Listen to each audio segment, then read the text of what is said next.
agent de liaison iranien.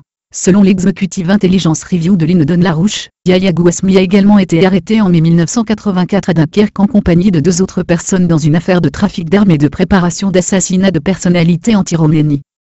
Yahya était à cette période un agent de liaison entre l'ADM de Ben Bella en Algérie et les groupuscules iraniens pro-Roménie. Yahya est par la suite surveillé par les services de contre-espionnage français, qui découvrent en 1984 que le boucher Halal aux revenus modestes possédait non seulement un appartement à Dunkerque et un pied-à-terre à Lille, mais aussi un logement à Boulogne-Billancourt. Cette même année, Yahya ainsi que 2 autres activistes pro-Roménie sont impliqués dans les préparatifs d'un attentat contre un journaliste iranien à Londres, Hadi Ozandi. Yahya Gouasmi, en compagnie de ses 2 complices, est alors expulsé d'Angleterre avant d'être appréhendé à sa descente du ferry à Calais.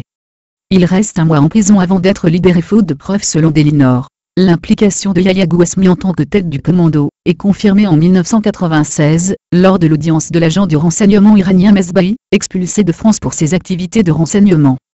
Mesbahi déclare ensuite qu'il avait lui-même empêché l'attentat d'avoir lieu. Un envoyé spécial pour RTL, Jean-Noël Cogg, a par ailleurs confirmé l'information de l'attentat de Londres, ainsi que l'importance du réseau de Yahya Gouasmi, dans un article pour Daily Nord datant de 2009.